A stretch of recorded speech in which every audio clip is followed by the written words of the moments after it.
This is your host, Danny, and this is Learn English from Games from English Plus Podcast.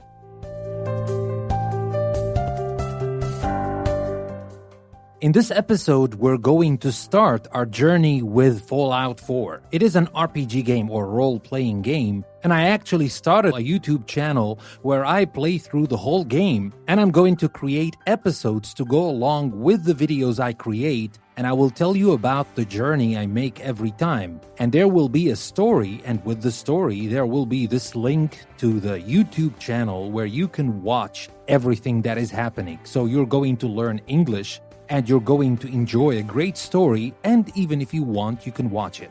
I'm going to start with a story, with what happened to me on the very first episode. I'm going to embody the character I am in the game, and I'm going to tell you about what happened to me, and then I'm going to tell you about some words I used in this summary of what happened to me in the first episode. And on the website, you can find the link in the description of the episode. If you go to the website, you will find even more words that are in the video, in the actual video that I make on YouTube. So it's a kind of a complete experience, and this complete experience will serve your English well because there is the animated part that you can watch on YouTube and see exactly what happened. So you will put everything in context. There is the story here, there is the video on YouTube, and there is this link that will take you to EnglishPlusPodcast.com where you can find all the words and some other tips as well that I will add to the post that I created specifically for this episode. So without further ado, let's start with the very first episode in our Fallout 4 series from Learn English from Games from English Plus Podcast.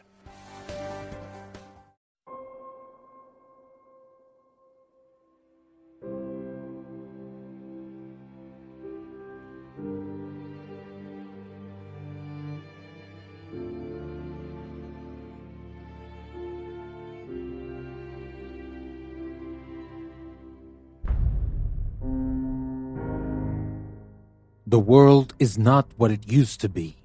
The things we celebrated yesterday turned out to be the curse that will haunt us for a very long time. I saw what happens in wars. I had my fair share of the randomly distributed fate under many names. There has never been more justifications to any of our human endeavors, more than those we invented to justify killing each other. But we had some peace. Even for a little while, there was enough time for me to start a family, a happy family, one I thought I could hold on to forever, and I might one day forget the horrors I saw on the battlefield. I was at home rehearsing a speech I was going to give that night at the veterans meeting, and no matter how much I tried to be positive and lighten the burden in those heavy souls, I could never escape the one lesson war taught me. Just like any other war, war never changes.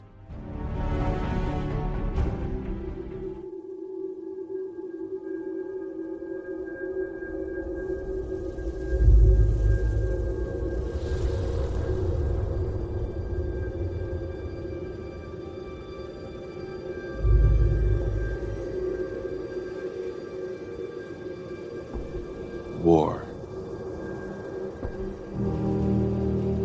War never changes.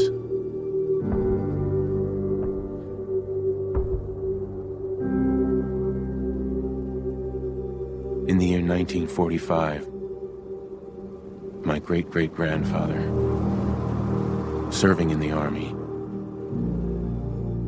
wondered when he'd get to go home to his wife and the son he'd never seen. He got his wish when the U.S. ended World War II by dropping atomic bombs on Hiroshima and Nagasaki. The world awaited Armageddon. Instead, something miraculous happened. We began to use atomic energy not as a weapon, but as a nearly limitless source of power. People enjoyed luxuries once thought the realm of science fiction. Domestic robots, fusion-powered cars, portable computers. But then, in the 21st century, people awoke from the American dream. Years of consumption led to shortages of every major resource. The entire world unraveled. Peace became a distant memory. It is now the year 2077. We stand on the brink of total war. And I am afraid. For myself, for my wife, for my infant son. Because if my time in the army taught me one thing,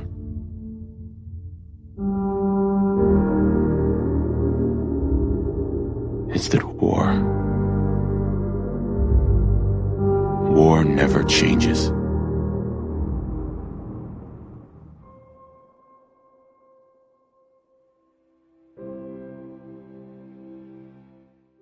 Nora came in and broke my being lost in my own thoughts and brought me back to my senses. Just one look or a gentle word from her made me forget who I once was and the horrible things I did in the name of freedom. I had my perfectly brewed cup of coffee that was made by my trusted robot, Codsworth, who was practically family. Maybe I'm not the perfect person to talk about sensitivity, but Codsworth was way more sensitive than any man I've ever met. My baby boy, Sean, began crying, as he would usually do whenever he couldn't see anyone around. And even my wife, Nora, trusted Codsworth to go on and change his diaper. It was a perfect morning. It seemed that nothing whatsoever was able to annoy me on that day. But little did I know that the salesman who had been haunting me for weeks was just around the corner to ruin such a lovely morning where my wife and I sat on our sofa in front of the TV watching some nonsense about the weather, which had magical powers that can put your mind at ease and have you stray away in happy thoughts. But that salesman was as persistent as was his company, which was trying to incorporate us into the happy band of perfect consumers. I had to answer his questions to make him leave as soon as salesmanly possible. Something that is unquestionably inescapably American. Good morning! Vault-Tec calling. National pastime. Baseball. Vault-Tec? Remind me again? Why, we're about you, sir, and helping secure your future. You see, Vault-Tec is the foremost builder of state-of-the-art underground fallout shelters. Vaults, if you will. Luxury accommodations where you can wait out the horrors of nuclear devastation. You can't begin to know how happy I am to finally speak with you. I've been trying for days. It's a matter of utmost urgency, I assure you. What's so important? Why, nothing less than your entire future. If you haven't noticed, sir, this country has gone to heck in a handbasket. If you'll excuse my language, the big kaboom is... It's inevitable, I'm afraid, and coming sooner than you may think, if you catch my meaning. Now, I know you're a busy fellow, so I won't take up much of your time. Time being a precious commodity. I'm here today to tell you that because of your family service to our country, you have been pre-selected for entrance into the local vault. Vault 111. Stay with us. We'll be right back.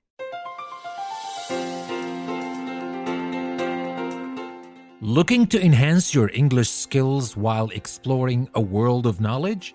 Then English Plus Podcast website is just for you. Dive into diverse topics ranging from science to literature, history to business, and myths to modern insights.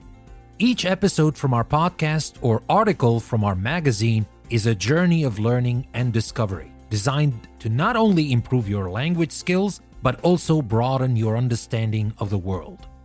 Join us at English Plus Podcast, where language meets limitless learning. Tune in today and take your English to the next level.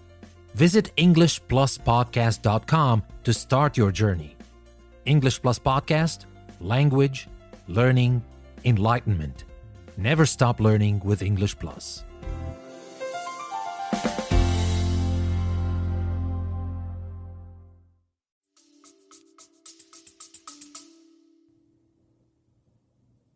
But there's room for my entire family, right? Of course, of course. Miner's your robot, naturally. In fact, you're already cleared for entrance. It's just a matter of verifying some information. Don't want there to be any holdups in the unforeseen event of total atomic annihilation. Won't take but a moment. Tell me more about this vault. Oh, it has all the amenities of the modern home, I assure you. Not to mention total protection from nuclear radiation and hostile mutants. A better future underground. It's not only our mission, it's our passion. Now, I can't wait for the world to end. Ha ha! That's the spirit. Wonderful. That's everything. Just gonna walk this over to the vault. Congratulations on being prepared for the future. Thanks again. Hey, it's peace of mind. That's worth a little paperwork, right? For you and Sean, no price is too high. Good answer. I have my moments. Sean was not satisfied this time with the great care Codsworth always gave him, and he needed our human touch. As we were playing with our little baby, and in a moment where he couldn't understand that the thing we wanted to say the most to him, that he would be safe with us, that he should stop crying because nothing bad would happen to him because we would always be there for him. But little did we know that we would quickly lose control and break our promises.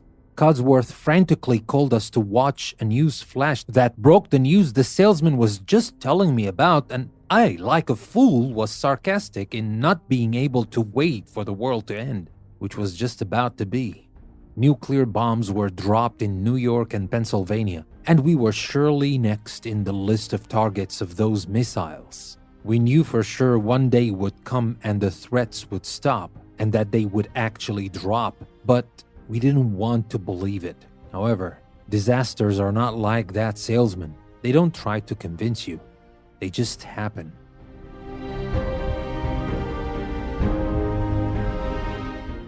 We hurried to the vault not knowing if we had enough time to hide before the bomb hit. Vault 111 was not far from our house, but these few hundred meters were like the longest marathon we had to cross. Death was there all the way, and only at the finish line there was that slight chance of life. We did not save any breath running all the way there, and all those people, our neighbors, were waiting there in line to get in, but it seemed that we were among the lucky few who won the golden ticket. But the vault was nothing like that chocolate factory.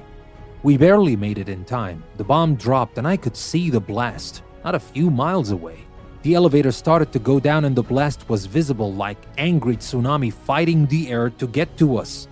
But we barely made it in time. We thought we were very lucky, but how could I know what was waiting for us in the vault?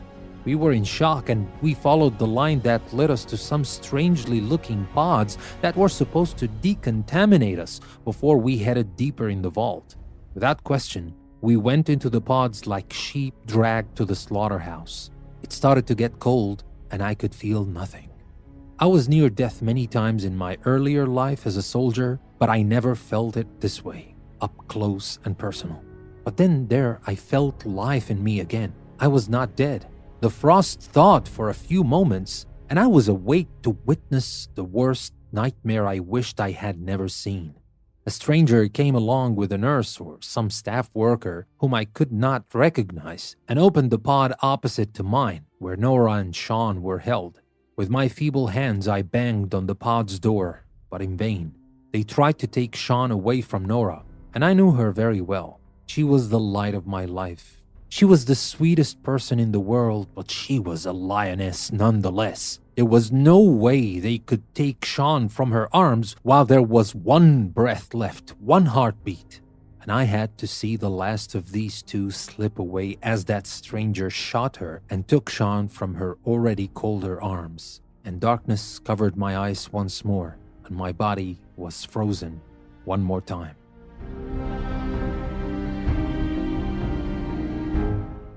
I woke up, and this time the door opened by itself. I wanted to believe that everything I saw was just a nightmare, but the lifeless body of my beautiful Nora in the pod opposite brought me back to Earth. I took her wedding ring and made her a promise that I would find the people who took Sean and that I will avenge her. Nora was not the only dead person around. I was the only one alive. I searched the vault for a sign of life, but found nothing alive but gigantic roaches walking around feeding on the bodies of everybody. I saw some of the logs, and I knew that Vault 111 was an experiment of cryogenic technology. They wanted to see how long we would last frozen in those nightmarish pods. And if not for me, I would easily say that the whole experiment failed. I had nothing better to do but to find my way out of the vault. My soldier instincts kicked in more quickly than I thought. I guess you always forget what you love to remember and remember what you really want to forget. I finally got out of the vault and made my way back to my house. But if not for the faithful Codsworth who was standing right in front of our house, I would have never guessed that this was our neighborhood. It was a complete wasteland.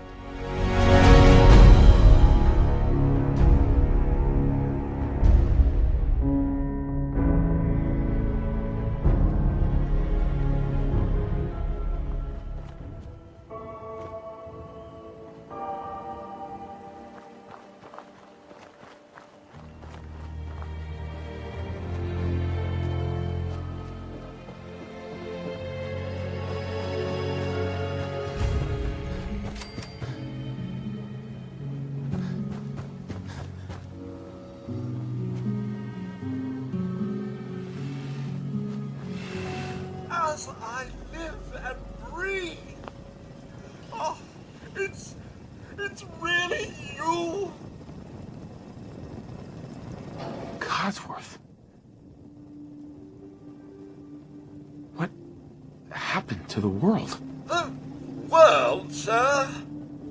Well, besides our geraniums still being the envy of Sanctuary Hills, I'm afraid things have been dreadfully dull around here. Things will be so much more exciting with you and Mrs. back. Where is your better half, by the by?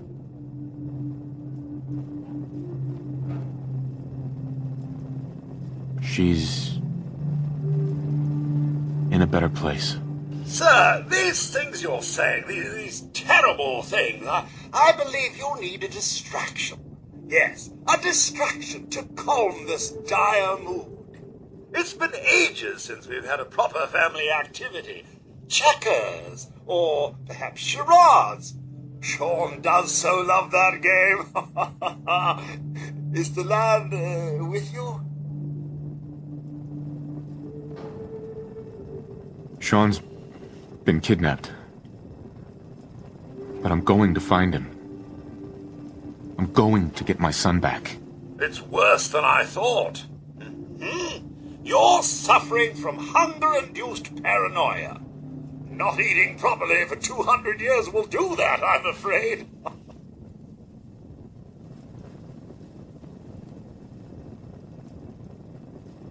No. No, that's not possible. I wasn't out for that long. Not 200 years. A bit over 210, actually, sir. Or give or take a little, for the Earth's rotation and some minor dings to the old chronometer. That means you're 2 centuries late for dinner. Perhaps I can whip you up a snack? You must be famished. Codsworth, you're acting a little bit weird. What's wrong? Oh, sir, it's been just horrible. 2 centuries with no one to talk to, no one to serve. I spent the first 10 years trying to keep the floors waxed, but nothing gets out nuclear fallout from vinyl wood. Nothing. And don't get me started about the futility of dusting a collapsed house. And the car! The car! How do you polish rust? Stay with me, pal. Focus. I'm afraid I don't know anything, sir. The bombs came and all of you left in such a hurry. I thought for certain you and your family were dead. I did find this holotape.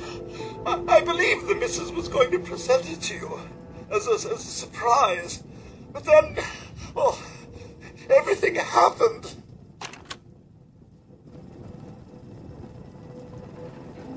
A holotape? What's on it? I believe it's a private message for you. My etiquette protocols would not permit me to play it for myself. Any standard holotape reading device should be able to play it back. Oh, like that Pip-Boy on your arm. That should work brilliantly. Now, enough feeling sorry for myself. Shall we search the neighborhood together? The missus and young Sean may turn up yet.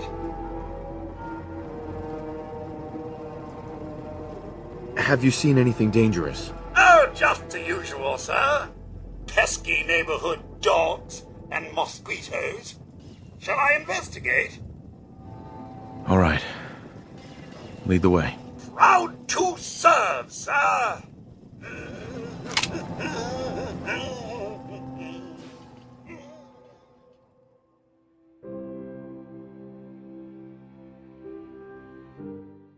I was shocked to learn that I was kept there in that cryogenic pod for more than 200 years. I didn't want to believe that, but it was true. But what does that mean? Where is Sean now? How old might he be? I couldn't find one clue of what happened in front of my eyes in any of Vault 111 logs. And now I know what I have to do. I have to survive. I'm a soldier, and this time, I'm not fighting to regain some foolish honor or to satisfy the pride of any imbecile. I am fighting to get my son back. Codsworth told me there were some survivors in Concord, a nearby town, and I started to make my way there. I know nothing of this world. I need people to let me know what's going on, and I need to be strong enough to face whatever and whoever I have to face to get Sean back. On the way, I found a stray dog that didn't look dangerous at all. And even though I don't know what went on its head, I knew that he needed me as much as I needed him. So I kept him with me, and together we will go to Concord, meet those survivors, and maybe learn something about my lost son.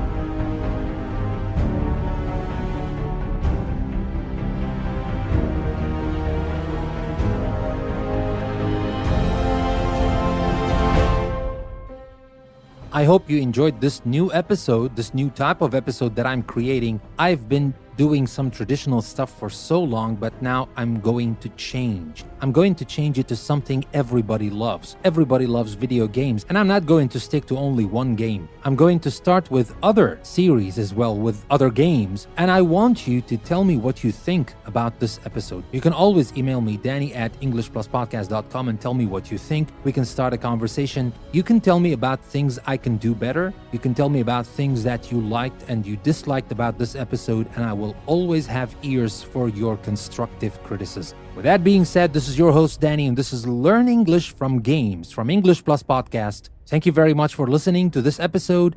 I will see you next time.